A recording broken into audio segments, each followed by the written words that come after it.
உங்கள் மனைவி நல்லா ட்ரெஸ் பண்ணிக்கிட்டு நடமாடுறாங்க, நமக்கு சந்தோஷம்தான்.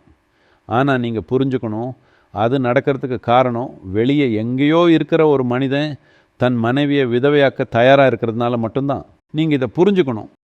இன்றைக்கி நம்ம வாழ்க்கையில் செய்கிற எந்த விஷயமும் சாத்தியமாகிறதுக்கு காரணம் எல்லா நேரமும் தன்னோட உயிரை பணயம் வச்சு யாரோ ஒரு சிலர் இந்த நாட்டை பாதுகாக்கிறதால மட்டும்தான். உங்கள் குழந்தைங்க பள்ளிக்கூடத்துக்கு போகிறாங்க, ஏன்னா எங்கேயோ ஒரு அப்பா தன் குழந்தைகளை அனாதையாக்க தயாராக இருக்கிறாரு.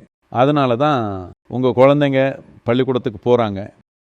இன்னும் நீங்கள் என்ன புரிஞ்சுக்கணுன்னா, இராணுவ வீரனாக இருக்கிறதுன்னா அவர் சாகிறதுக்கு ஆசைப்படுறவர்னு அர்த்தம் இல்லை. ஆனால் அவர் சாக தயாராக இருக்கார்.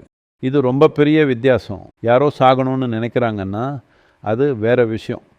யாரோ வாழணும்னு விரும்புகிறாங்க, ஆனால் எல்லாருக்கும் முக்கியமான ஒரு விஷயத்துக்காக சாகவும் தயாராக இருக்காங்கன்னா அது முற்றிலும் வேற ஒரு விஷயம். அதனால் நீங்கள் புரிஞ்சுக்கணும், போர்கள் எல்லையில் மட்டுமும் நடக்கிறது இல்லை. போரோட நோக்கமே நாட்டுக்குள்ளே நுழையிறது தான். ஆனால் யாரோ எல்லையில் நின்று தடுக்கிறாங்க.